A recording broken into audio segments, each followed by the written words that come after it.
Hi, everyone. Welcome to Inspire to Run podcast. Today, I have the honor of sitting down with Brian Goodell, who is a real estate investor, inventor, entrepreneur, and co founder of BibBoards. BibBoards makes innovative products for runners, cyclists, triathletes, and trail runners. You may know BibBoards by their bib snaps to hold your bibs in place during races. I've recently used their products and love them, and it's exciting for me to have Brian here to chat with us today. So, welcome to the show, Brian. Hey, thanks for having me, Richard. So you have an incredible background. I'm really curious to learn more about your journey, how you got here to co-founding this company and bringing these products to market, considering your background in very different industries. So, let's just get the conversation started and just tell us a little bit about yourself and your journey.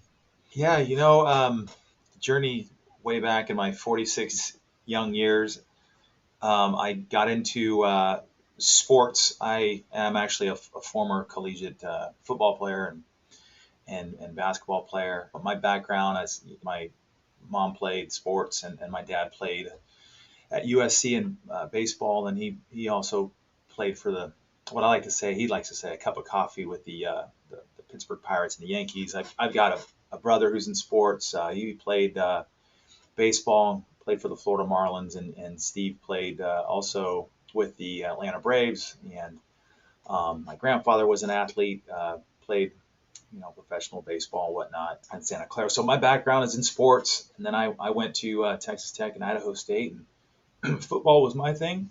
Did a little bit of running there, try to get faster as a receiver. So I ran with the sprint team at Idaho State just to in the off season.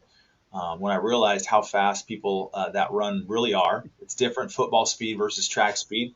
There's a debate for that, but yeah, my backstory is sports. I mean, I grew up around it. It was life: baseball, basketball, football, soccer. I'm one youngest of six.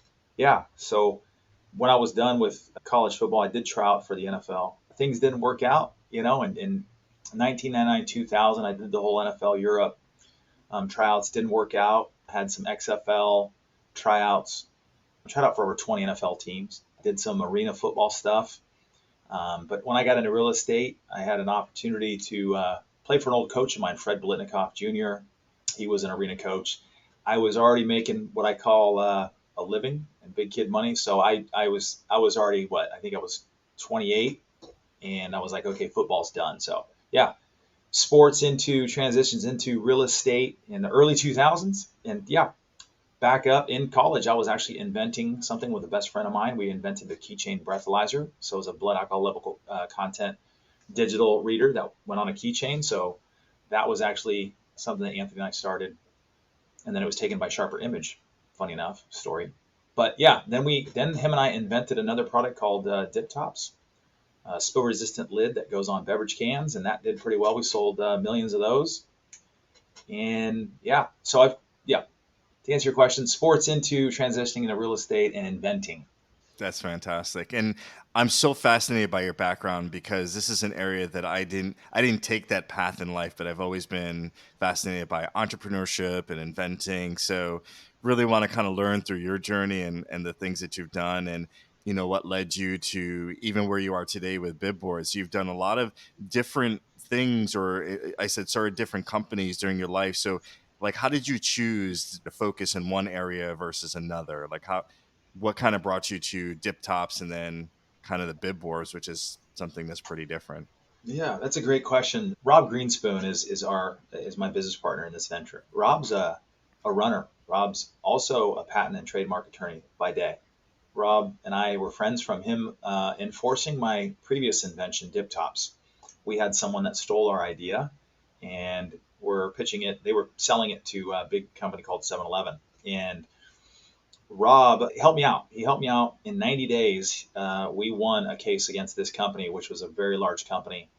And Rob basically made them go away, and then we collected for that. And Rob said, when I invent something, I want you to be my business partner. So Rob's in Chicago, and I said, well, Rob, first you got to invent something, So he's a patent attorney and trademark attorney, and yeah. So what led me into BibBoards in 2009 when he was running the Chicago Marathon, he came up with the original concept when people were fumbling with safety pins in the stall, getting ready to run the Chicago Marathon. It was freezing cold in the morning. People are stabbing their fingers. trying to get that bib straight. And Rob said there had to be a better way. He called me at that time and said, "Hey Brian, I've got this idea. What do you think?" And so the original idea made holes in the garments. And I mean, I have one right here.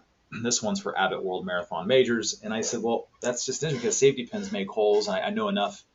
That's not a better mousetrap. So yeah, fast forward, Rob came to me with the idea. I said, I'm just too busy. Fast forward 7 years, 2016, he finally got his first version of our patents, our IP. And that's when I said, you know what? This is interesting. Let's make it so it doesn't make holes. And so we tested it, tried it, and it didn't make any holes. And we made it from a recyclable nylon plastic, which was flexible, smoothed out the bib. And I was like, wow, this is interesting. So yeah, with Rob, coming up with original concept, him and I created this. I own the company. We both started it. He still is a trademark and patent attorney by day. And so, yeah, that's how I got from that invention into this one. I love that. I love that. And I'll share a little bit with you and our listeners. So I discovered your company not too long ago, and what I love about it is not only that the product doesn't make holes, which in your shirt. So I'm buying relatively expensive shirts when I'm doing races. I want to wear like a nice shirt, whether it's my own brand or someone else's brand. So that's one. But I love that I could print my logo on the snaps, on the bib snaps, and I think that's really ingenious because then I get to promote myself in another way. So a lot of thought really went into the product. It's so interesting, right? Is everybody asks me, what do you do for a living? Some people that, just when I meet random people, I sell bib fasteners. They're like, what is that? We do put lots of logos on. I mean, I could go on and on about the brands that we've been fortunate to put on there, from Brooks shoes to Lululemon to just local businesses, local orthopedics that want to be involved in running in the endurance space, whether it's mudders, cycling events, 5Ks to Ironman to Ultra. Some of the most fit people on the planet are wearing our product. Olympians. Emma Coburn does an amazing race out in Colorado, Crested Butte, the Elk Run, and they get them every year. And people just post socially.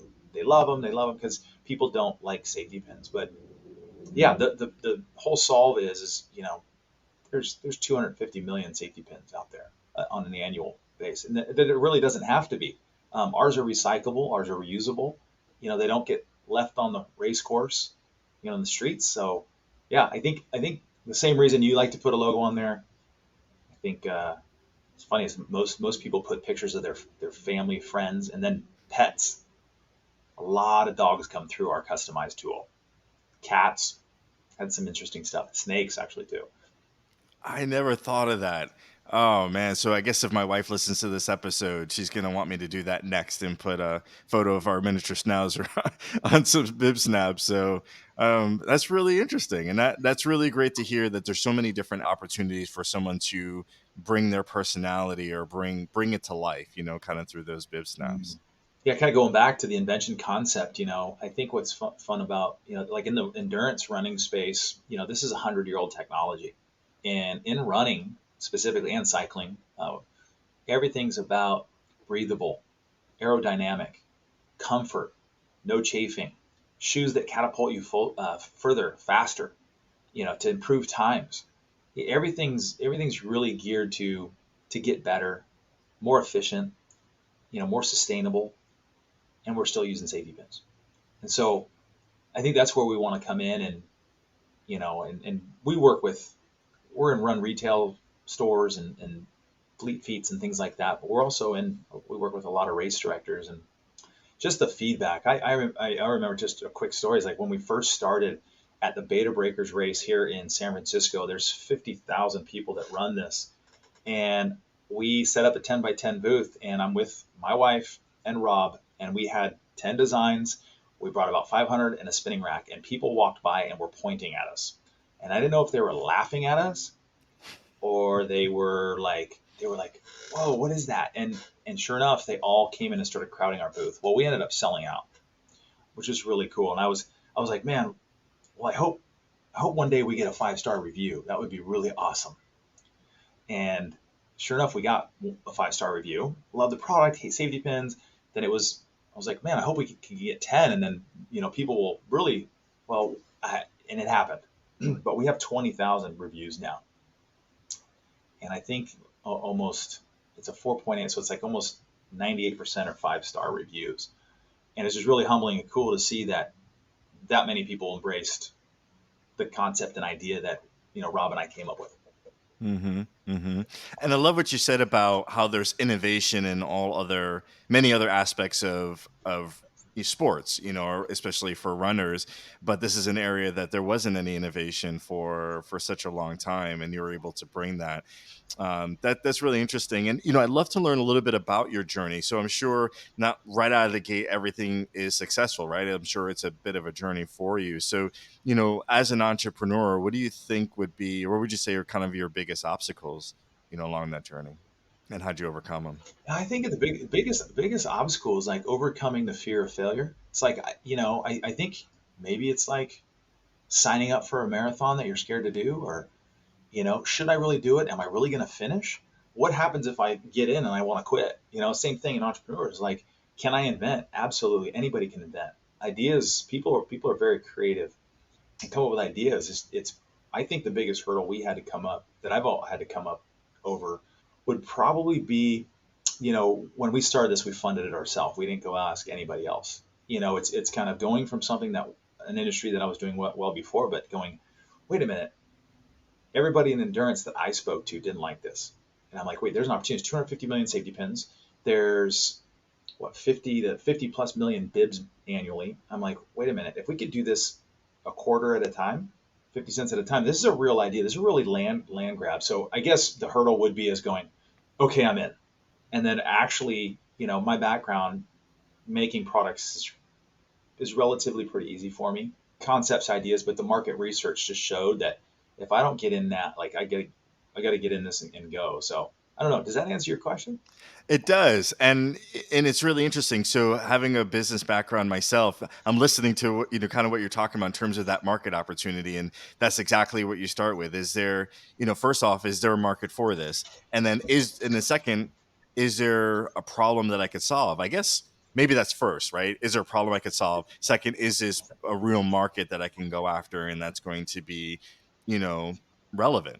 And you just said it. I think you said what, 50 million bibs was kind of the size.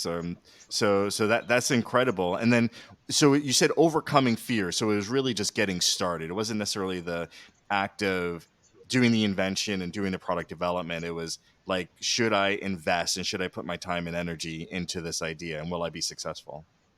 Yeah, I think that's the biggest hurdle, right? Is I can't tell you how many times I've met people and they're like, what idea I came up with? I came up with XYZ product, and then I saw it on an infomercial at 12 at night, and the guy's, selling flashlights that hover off the ground, and I came up with that idea. I'm like, well, are you sure you did? But here's the thing: is like the fear. I've done this. I'm now on my third invention, and I've helped others invent stuff. That's kind of fun for I'm helping another guy that I knew. He's had the idea for 10 years and reached out to me and said, hey, can you help me with this? And I said, I can, but you're going to have to put like a lot of energy and effort into this in the first 30 days. And so 10 years, I got further than him in 90. He's now got a prototype. He's ready to go. Product pricing, what the market bears, cost to produce the product, and he's ready. And his idea came to conception. It's taken him 10 years to get here, and it took us 90 days. But I think that's just after doing it, and so doing it a few times myself, it just gets easier. So I try to encourage people, like if you were to encourage someone to do some run training and sign up for a marathon, it's the same thing. It's just about going, okay, just sign up and do it. Say yes, and then find out what happens next, right? That's right. That's right. And then what would you say? So, some of the things that you said would to overcome some of those fears is number one, having confidence that there is, or data that there is an opportunity. Number two is having, that idea that you felt really passionate about. And then three is really kind of taking that step, that first step to say, I'm just going to sign up and I'm just going to do it, whether it's running the marathon or moving forward with an idea. What other tips would you share with our community? Again, if it's kind of running that race or starting up a new business that can kind of help them along the journey, because it can be scary, especially if there's risk involved. I mean, do they have to step out on a ledge, and to do this, maybe they're doing something that's full time and this is going to require a lot of effort. So maybe it just makes sense to go full time on this new idea, but there's a lot of risk with that. So like, what are some of the other things that you would say to someone who has this big idea but maybe won't take action on it because of some of these risks? Reach out to me. If I can add value, I will. We have some really good advisors on our team that have helped me. Ed Zuckerberg's one of them. He is a former runner, and he's given us a ton of insight on a product. And I ask him, and there's no reason why I can't help anybody else.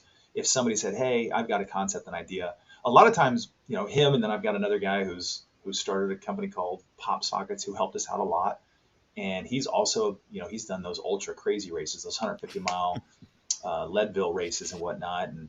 And so I try to take. They've had some very successful companies of their own, and just getting a nugget here and there, and being able to add value and say, "Hey, listen, here's my idea." If I can say, "Hey, this is what I do. Here's the 3 steps I would do." I would literally draw it up on, have one of your friends who's a good artist drop whatever your concept. If it's a new shoe that makes you run, a sub 2 hour marathon, and that's your new invention, let's draw it up on a piece of paper. Let's get it real. Let's bring it to life. And 2, let's find out who can make your first prototype, whether it's out of plastic, a molding machine or whatnot. And then, 3, what, who's going to buy the shoe and how much are you going to sell it for? I think sometimes we complicate things, and we make banana splits before we make scoops of vanilla ice cream. And then all of a sudden we got chocolate sauce on our face and whipped cream on our nose. And it's like, it's not that complicated. I promise you. If I can do it, I'm a former football guy. I've been hitting the head a bunch. I think there's a lot more intelligent, smarter people than I, but I love bringing ideas to life, and I love seeing them out there. It's really cool to watch the journey of something grow, like our baby here. I mean, some of the brands that have bought from us, I'm like, it's so cool that I came up with an idea with Rob, and then we're getting these companies to really believe in us and send us from the Space Force to, here, like, I'll just show you a couple pictures. Like, these companies are buying our idea. Yeah, I've had quite a few emails over the years from runners. Hey, here's my idea. Do you think you can help? And if I can add value, I will. Yeah, for sure. And, I'm approaching this purely from an entrepreneurship standpoint because, again, this is an area of interest for me. And I was that guy, many, many years ago, started working on different ideas with friends and got prototypes working and, things started to work, but never really carried it forward. So, yeah, when it's out in the market, I'm like, "Oh, I wish I just stuck with it. I wish we, really realized what we had started and brought it to market, but I didn't." And like you just said, I'm sure a lot of folks feel that way for, maybe fear, maybe there's other reasons that they might have. So no, this is very, very helpful. And then let's talk about for runners specifically, there's probably a number of things, just with the safety pins alone that there wasn't a lot of innovation around. I'm sure there's probably other things that folks aren't thinking about. So as they're listening to this episode and they had that idea, hey, I'm an ultra runner and it'd be really nice if I had X, Y, or Z. Well, if you're listening to this, go for your idea and, follow Brian's advice. I love it. Totally. Yeah, and they're out there. There's ideas. It seems like we've invented everything, right? Like, it's done. There's no more. No, there's going to be some really cool, innovative concepts. Just being in the running space myself, I'm always looking. 'Cause I go to the TRE, the running event in Austin, Texas, which is all run brands get underneath one roof. We do the Running USA conference, and that'll be in Orlando. And I'm around all these race directors that are really cool. We do dinners and whatnot. It's really cool. But looking for the next innovation piece, like, what's going to be the next cool thing in running, cycling. Um, I'm always thinking myself, but yeah, for runners that use our product, I mean, I think from a performance standpoint, it's what we call like the jolly jogger that we sell to, but we also sell to people that are trying to shave seconds off their times, from colleges, high schools, youth running, cross country, track and field. I mean, Division 1 schools to Division 3. And then there's grand fondos, people that are going 40, 50 miles an hour downhill that don't want flapping bibs. They want more aerodynamics. So from a performance standpoint, it smooths out, the bib for better pictures. I remember when the Disney photographer reached out, he goes, "Brian, one of the biggest challenges I have is that people are wearing their bibs into these outfits and everything, and they're crumpled up and they're sideways, and I can't see the number. So they had to bring on a team of people that would open up pictures and see if the number, what the bib number was, so that they can actually give them back their pictures that they were at the race, that they did this, because the safety pin was tearing the corners. Hmm. Or Usain Bolt, the fastest man in the world. I watched him on, running on TV, and he's got three corners secure and one safety pin popped loose and it's flapping. It just shouldn't be that way for the fastest man in the world. We could do better, right? Yes, I mean it's true. Ours does smooth it out and secure it, and it's not dragging in the wind. I mean, he runs so fast, he needs less drag. Yeah. Wow, that's incredible. And, so thank you for sharing that. And, thank you for sharing some of the benefits that honestly I didn't even realize. I'm just thinking I'm secure. It's better than a safety pin, but even the aerodynamics, that's pretty cool. So let's talk a little bit beyond running. So I know that you make products that are used for maybe other applications other than running. Let's talk, just for a minute about that. Yeah, the evolution of BibBoards, we've secured hundreds of thousands of runners' bibs for races, mutters, etc. Well, we kept getting asked, can you do lapel pins? Because I collect lapel pins and I hate the sharp lapel pins going through my garments. And I said, yeah, absolutely you can. So we came up with Me Snaps. It's a daily wearable snap charm. You can kind of see, I have one here. Like this one says, I do it for the medals. But think of a lapel pen, but with a safe backing. Mm. Here's one we did for Space Force. They're called Me Snaps. It's a daily wearable snap charm with our safe backing. No pins, no holes, no magnets. And Me Snaps can be worn here, for example, in my Garmin watch. You can put these in here and accessorize your watch. You can put them in Crocs. They're just very similar to the Jibbit concept, but you don't need a Jibbit, you don't need a Croc. These snap in all those shoes. Like my kids wear Natives. I wear a shoe called Peoples. Mm-hmm. Peoples is kind of a little better material, more fashionable. Is a former executive at Crocs left and created the shoe. So our product fits. The Me Snaps fit in all those shoes. So I can snap them into my runners. I got these right here at TRE from the Under Armour team. Which these sync to my phone, by the way. But they can snap and lock into, like here, I did these for Nike. So this can actually snap into my watch, right? And I can snap and lock on the backside. And they actually fit in my shoe as well, in the shoe hole. But of course, you can also snap and lock them and turn this Under Armour top, which I use, and you can turn this into basically a Nike top. So Mm-hmm. Me Snaps is a daily wearable snap charm. And we customize those with all kinds of different fun logos. It's a way to express yourself. And I mean, the Jibbits, I coach high school football and I coach high school basketball. 95% of my kids wear Crocs with Jibbits all over them. So they're back and they're popular again. I try to say, what if you could take those out of the Crocs and put them anywhere? That's what Me Snaps is. Very cool. Very cool. I love that. This has been such a great conversation, Brian. I'm really enjoying the conversation. I love how this went from your journey to talking about entrepreneurship and encouraging, our listeners or anybody out there, if you have that idea, overcoming that fear and getting after it. And the great work that you're doing, not only to innovate in the running space, but also in other industries and other applications. So that's really great. So, tell me what's next. What's next for you, Brian, and, what's next for BibBoards? Yeah, I think for us, what we're constantly innovating and we're constantly growing. I mean, my days consist of talking to run groups, track clubs, and race directors, and we're trying to expand our product line. Our ultimate goal, we just hit a 10 million safety pins gone program. So we've removed 10 million safety pins from the endurance space. Our next goal Congratulations. is 20 million. Yeah, that's in the near future. That's what we do: is innovate new products that make running races a better race experience. Is what I like to say in general. But yeah, new, cool, creative products.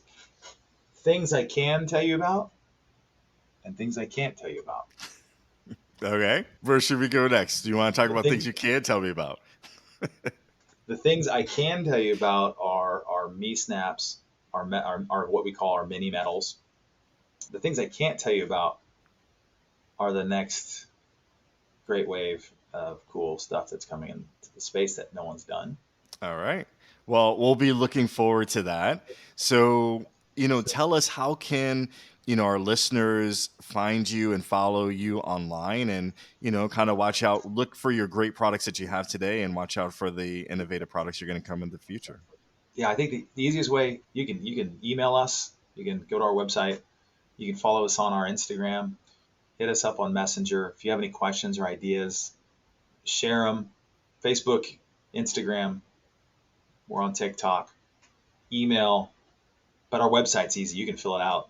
And you can write me, Brian. Hey, Brian, listen to the podcast. I had a question. And we sign NDAs too. If it's an idea, we're not interested in taking ideas. I have no problem signing NDAs, and possibly working, who knows, with the next great inventor. Awesome. Awesome. Thank you so much, Brian. I really do appreciate you coming on the show and, having a conversation with me about all the great work that you're doing and what you're doing to help our running community and others. So I'll put that information in the show notes to make it easy for our listeners to find and follow you. And, with that, have a great day. Yes, you too. Thank you again. Let's go.